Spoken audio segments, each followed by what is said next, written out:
Nós estamos no capítulo 3, Hitbodedut, o que significa Hitbodedut. Então, o Nahman, ele declara que conversar com Deus, com Hashem, em meu idioma, com meu vocabulário, no estilo singular, isso é Hitbodedut. Como conversar em intimidade com um amigo, nos ensina o Rabbi Nahman. Não somente em tempos de dificuldades, quando as coisas se tornam complicadas, e sim, diariamente, tem que buscar um momento e um lugar tranquilo. E aí, o Teólogo contou as simples palavras, conversar com Deus. Parece tão simples, né? Mas pode perceber, não é um hábito que a gente tem. E aqui ele tá passando que é um hábito que a gente deveria ter, mas algo assim, dentro de uma metodologia, para que se torne um hábito. É como um trabalho, né? Você vai fazer alguma coisa, você não faz porque faz, você vai fazer ali com uma responsabilidade. Então esse momento de estar diante de Deus também tem que ser nesse mesmo molde, porque aí a pessoa vai estar ampliando, vai subir o nível de consciência. O Hitbodedut, de acordo com os ensinos do Rabbi Nahman, significa expressar-se diante do Todo-Poderoso abertamente, conversar com Ele explicitamente. Te parece que não tens nada para dizer? Como é possível isso? E o que passa com todas essas sensações que nos circula pelo coração, que passa pelo coração, inclusive várias vezes ao dia, quantas coisas nos perturbam, ou quantos desejos que nunca pudemos satisfazer por um ou outro inconveniente? Quem não tem algum problema sem resolver ou uma dúvida sem decifrar? Acaso pode alguém afirmar que nenhum medo perturba e que passa com as incertezas? Acho que é isso, esse termo aqui em espanhol. O que fazer? Para onde ir? Que decisão tomar? Quantas dificuldades e perigos atravessa o povo judeu nestes momentos? Temos direito a desentender-nos de nossos irmãos que sofrem e esperam a salvação de Hashem? E nós mesmos não necessitamos também da ajuda divina para a nossa saúde e bem-estar? Pela educação de nossos filhos em tempos de deteriorização de valores e, em geral, por todos os nossos seres queridos, familiares, companheiros, etc. Tudo isso e muito mais detalhado tem que convertê-lo numa conversação íntima com nosso Pai Celestial. É muito provável que no começo te sintas um pouco desorientado ou inclusive ridículo de estar falando com alguém a quem não podes ver nem imaginar, como o próprio Hashem, Deus do universo. Veja que tudo isso que nós estamos falando é o ensino que demos lá no passado. Até então, até agora, não tem diferença nenhuma. Nada de nada de nada. Justamente isso nós ensinávamos para que tivesse essa intimidade. Por isso que eu lembrei o tema. Eu ensinava como intimidade com Deus. Porém, pensa isto: quanta gente no mundo se dirige diariamente ao Criador e rezam em momentos de sofrimentos ou por alguma outra razão? Então, como pode ser que justamente nós, seus filhos prediletos, quem recebemos sua Torá e somos seus delegados neste mundo, fiquemos emudecidos ante nosso próprio Pai? Então aqui ele está dizendo o quê? As pessoas do mundo inteiro que conversam com Deus, que pedem por causa de sofrimentos, problemas, elas já têm razão. Então ele está dizendo, imagina nós que recebemos a sua Torá, que somos colocados neste mundo como delegados, como que podemos ficar emudecidos diante do nosso Pai Celestial?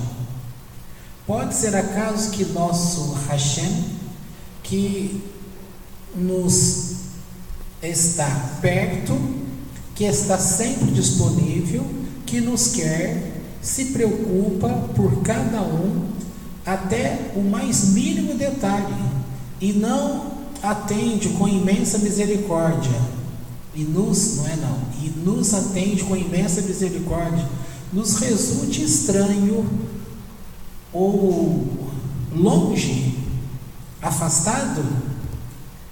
A Torá diz: que outro grande povo existe que tem um Deus perto sempre que o chama? Em Deuteronômio 4:7. Inclusive os povos vizinhos, eles temiam Deus porque viam as maravilhas que Deus fazia no meio do povo. O fato de se conversar com Deus, Moisés, por exemplo, aquele povo todo conhecia muito bem a forma como Abraão era íntimo de Deus, como Isaac, Jacó, os demais das tribos, José, Moisés, essas pessoas sempre dando ao povo essa imagem de alguém que está sempre em contato com Deus, conversando. Então isso passa a imagem para os demais povos, que ali é um povo que basta falar alguma coisa com Deus, ele vem e responde. Quer dizer que sempre temos o Criador do universo muito perto de nós. Porém, isso é sempre que o chamam. Ou seja, que nossa parte é de nos aproximarmos e pedir-lhe a estabelecer uma relação, desenvolver confiança e uma sensação de proximidade. E como se faz isso? Porquanto é muito perto a ti, aquele texto, Deuteronômio 30:14, que a palavra está perto de ti, muito perto de ti, no teu coração. Isso, na tua boca. Boca e coração temos todos. Somente falta abrir a boca e ensinar ao coração a sentir a divindade. E aqui faz toda a diferença, né? Porque aí, voltando àquilo que ele está falando, a gente se sente ridículo porque a pessoa está falando, você começa a falar, mas a mente começa a interpretar dizendo para você, você está falando, mas não tem ninguém ouvindo, cadê o teu Deus? E aí, com isso, você presta atenção naquilo que a mente começa a falar e deixa de perceber o coração.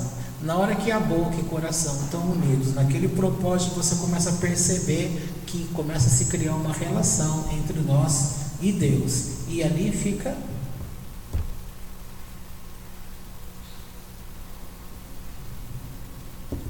aquele filme O Feitiço de Áquila, para quem viu, aquele menino quando foge daquela masmorra lá, nossa, ele não tinha, de tão sozinho que ele ficou naquela cadeia, ele só conversava com Deus.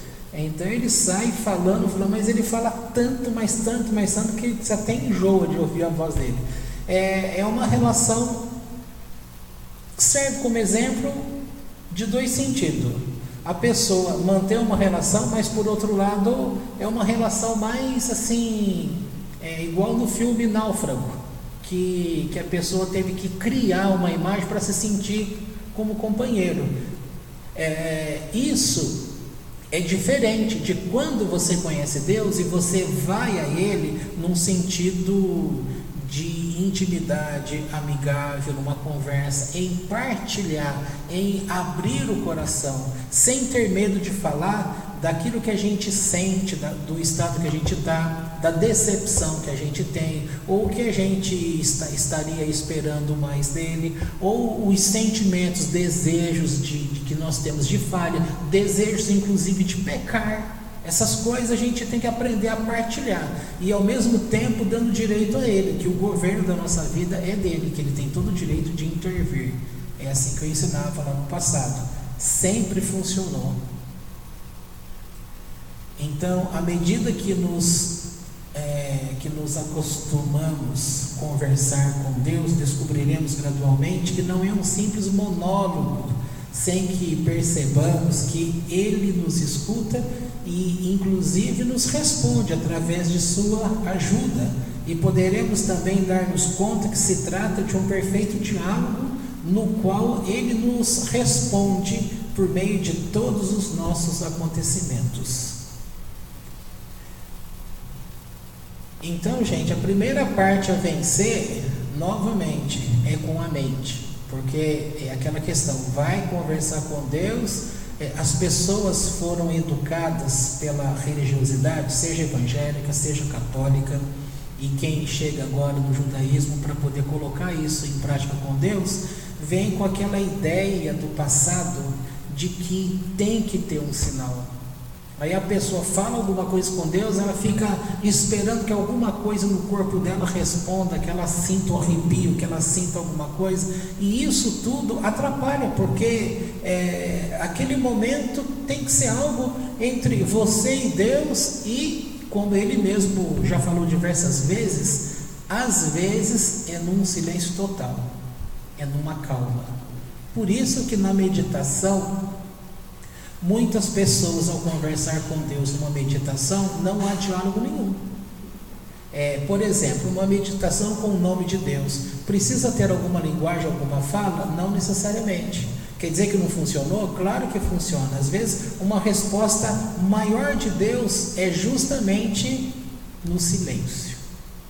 Isso daqui é difícil as pessoas entenderem, porque as pessoas são educadas desde criança, nesse sentido, que tem que acontecer alguma coisa. Aí ela percebe que não está acontecendo nada, ela para de falar com Deus. Não dá nem tempo do Eterno falar alguma coisa. E outra coisa, né, gente? O nosso coração, aqui a gente às vezes fala indistintamente, coração, mente. Porque coração é aquilo que a gente sente, mas a mente também é aquilo que vem muitos pensamentos para nós. Em muitos momentos o nosso próprio coração, ele está triste, ele está aborrecido, ele está cheio de pergunta. E na hora que a gente está procurando fazer uma conversa dessa com Deus, a nossa mente, ela é como uma personagem estranha, ela entra e faz um confronto com o nosso próprio coração. Ou seja, aquilo que a gente fala não vai bater com aquilo que a gente sente, ou aquilo que a gente sente, a gente quer esperar que ele responda de acordo com a resposta que a gente gostaria de ter. Isso quebra toda essa sequência de comportamento. O começo, tudo isso que eu estou falando, quando a gente começa a ter um ensino desse com Deus, é sempre assim, você vai ter que vencer esses confrontos, o sentimento do coração e aquilo que a mente diz, porque sempre vai tentar relacionar com aquilo que está acontecendo no nosso dia a dia, até a gente chegar num ponto que... E eu não cheguei nesse ponto ainda. Eu ainda sou muito influenciado pelos acontecimentos mais diversos. Eu ainda sou influenciado que quando busco nesse sentido, é a impressão que dá, mas é a mente falando. A impressão é que dá que eu gostaria de ouvir que Deus respondesse naquele assunto. E aí eu não acho justo. É onde eu acabo abortando o sistema. E quem é que acaba sendo prejudicado com isso? Deus? Não, eu que sou prejudicado. E em muitos momentos ele poderia dar algumas orientações diversas fora daquilo, porque a gente não tem que se relacionar com Deus com aquilo que está acontecendo. A gente tem que ter essa intimidade, essa amizade com Deus. É igual, claro, assim, falando, uma mãe e um pai gosta do filho só quando o filho faz coisa boa? Não. O filho, você não vê aí que, por mais bandido mal que um filho seja, a mãe tem um amor por ele, né? Então, por isso que eu estou falando, tudo vem da nossa mente, e a gente tem que procurar vencer essas coisas. E se a gente não pratica isso sempre, aí sempre essa mente acaba vencendo a gente, que é o exemplo que eu estou dando de mim mesmo. E olha que eu já fui chamado a atenção por ele mesmo em relação a isso.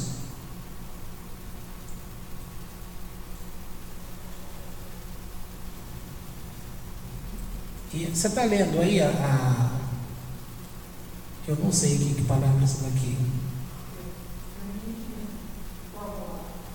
Então encontraremos seus em todas as rotas da sua vida. Aqui a ideia é que então encontraremos rotas da vida, né? Caminhos. Também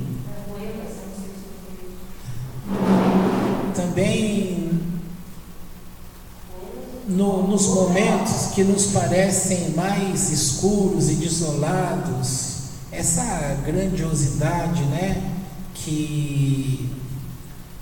Desses momentos escuros, desolados, nesses momentos mais difíceis e tristes, chegaremos a experimentar seu abraço de maneira muito palpável e expressiva, e sua afetuosa mão guiadora nos será perfeitamente notável. Como eu já contei para vocês lá no passado, eu guardo isso faz tempo, hein, gente? Isso aqui é no ano 96.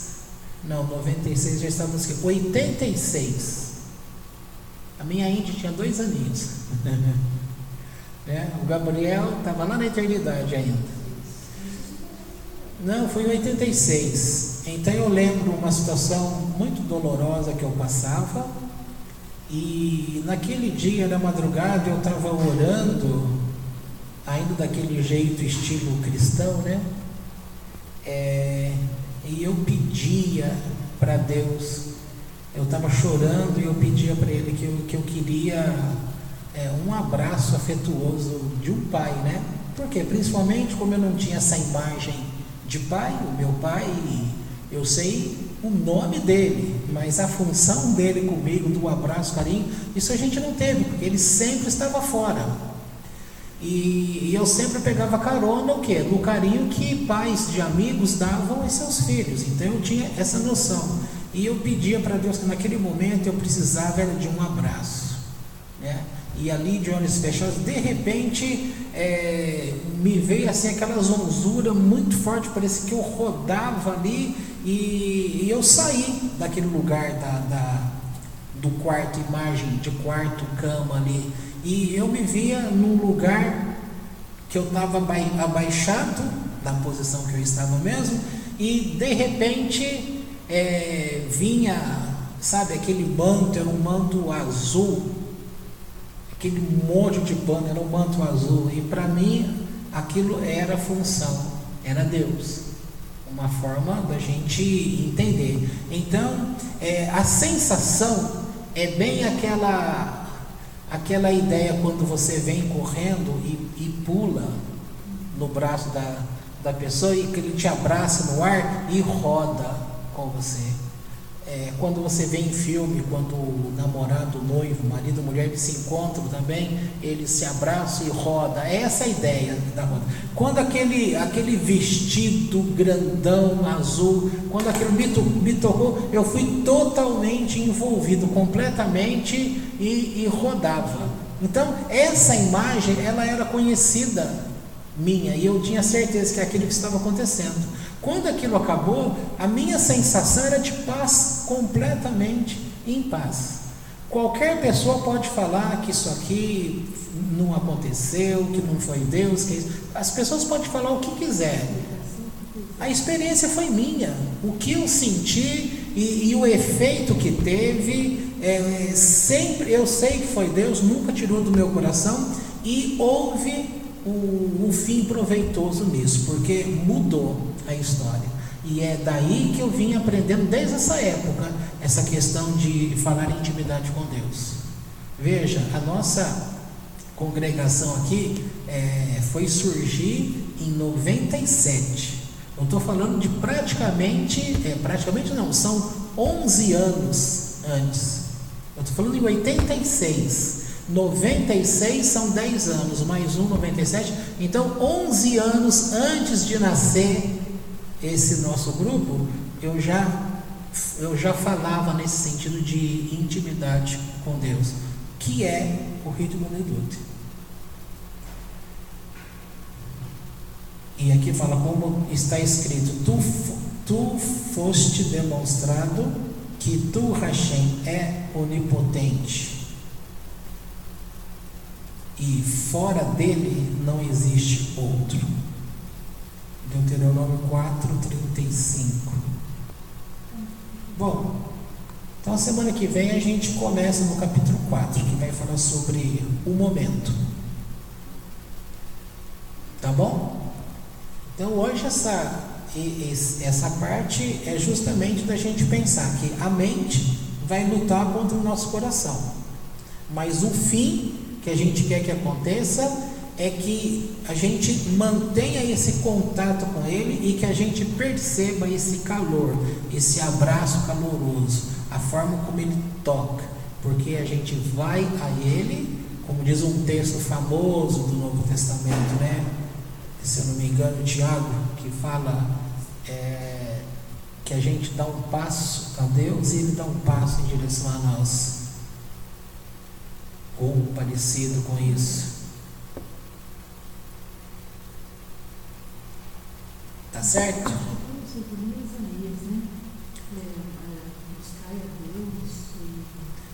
Sim, buscai a Deus enquanto se pode achar, e invocai por quanto está perto.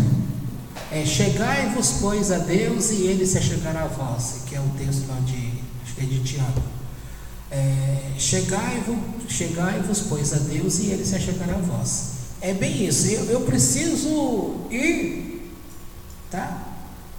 A gente precisa dar o primeiro passo nas coisas, e não esperar que ele esteja sempre dando o primeiro passo, embora em tudo ele dá o primeiro passo, mas a gente acha que não. Então, que a gente possa dar esse passo. Então podemos parar aqui, porque isso é diferente de recitar uma prece, uma bênção, né? Que aquilo já vem pronto. Aqui, no caso, é você se relacionar com ele com as duas palavras, de uma maneira bem... Isso, é o que ele comenta lá no começo desse livreto aqui, né? Que uma coisa é a pessoa passar por aquele período do dia, onde o judeu, propriamente dito, ele faz as 3 orações, que ele está ali lendo no Sidur, está tudo ali, aquela reza para poder fazer. Isso é uma coisa. E a crítica que ele faz desse livreto é que em muitos momentos desse, que você está ali com aquela reza pronta, você faz, passando aquele momento, mas o coração não está ali, a mente não está ali. Faz no automático. Igual quando a gente está aprendendo a dirigir, você fica lá preocupado, prestando atenção o que teu pé está fazendo lá, embreagem, freio, acelerador, o que a tua mão, como que vai mudar a marcha, aí o volante aqui, como que você vai virar, aí você vai olhar para frente, você quer olhar o painel, e a pessoa quer fazer prestando atenção, e acha que não vai conseguir. Até que chega um tempo que a prática é o quê? Muitos são até irresponsáveis, né? Tá conversando com o passageiro do lado e fica olhando para a pessoa e o carro indo e você olha para frente, né? E essa distração, e em muitos momentos é isso que você estava falando, a reza, aquele padrão, em muitos momentos a pessoa realmente vaga, e aqui não, aqui é uma coisa que não é para vagar, aqui é algo que a gente... É de coração, é dirigido, é um momento que tem que ser ali bem aproveitado. Nós estamos indo a Deus com um propósito em liberdade, para conversar com Ele, falar, e sem se preocupar, o que é que eu vou falar? Eu vou simplesmente me expor, e se eu não tiver que falar nada, que eu fique em silêncio com Ele, não tem problema, mas o importante é ter esse momento. Alguém mais quer falar alguma coisa? Não? Essa parte está bem fácil, né? Está tudo tranquilo. Então podemos encerrar aqui.